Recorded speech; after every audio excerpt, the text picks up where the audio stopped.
Citing a new window of opportunity for peace in South Sudan, Secretary General Ban Ki-moon last week called on all parties to demonstrate a genuine commitment to the peace agreement signed last August by immediately halting military operations and forming the transitional government of national unity.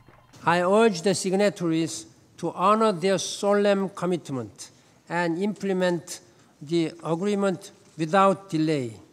Speaking at a high-level meeting on South Sudan held on the sidelines of the United Nations General Assembly, the Secretary General noted that it's a pivotal moment in the history of the world's youngest nation.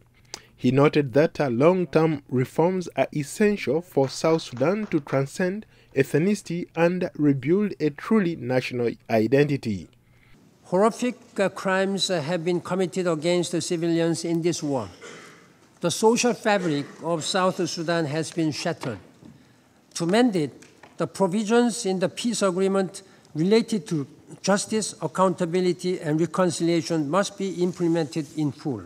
Addressing the meeting via video link, President Salva Kiir stated that he had signed the agreement with some reservations, which he said were not meant to be conditions, but indicators of problem areas that the parties involved needed to address to facilitate a credible implementation of the peace accord. I am deeply committed to the full and timely implementation of the agreement, and I have the moral and constitutional responsibility to restore peace and development for my people.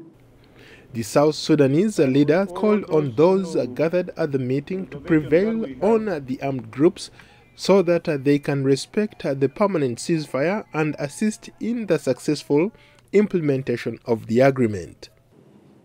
I am determined to stop this senseless war and make sure that, together with my brothers in the armed opposition, we will build a democratic, united, and harmonious country by implementing the agreement. Dr. Riek Machar, the first vice president designate, attended in person as diplomats from several countries urged both sides to end a conflict that has killed thousands and displaced millions. Reacting to President Salva Kiir's speech, Riek Machar called on him to remove his reservations. I am disappointed that he did not come in person. But it would have been important if he came and interacted, and it would have been a chance between me and him to discuss how issues, how do we get to Juba and all that. He still talks of reservations, that he signed the peace agreement with reservations. This gives people doubts of his seriousness to implement the peace agreement. And in my speech I said he should drop those reservations.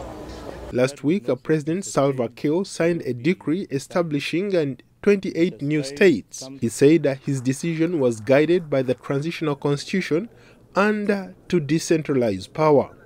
But opposition leader Riek Machar says President Kiir's decision to establish 28 new states is a violation of the recently signed peace agreement. He further called for the immediate withdrawal from South Sudan of all foreign troops. Ndiho, VOA News.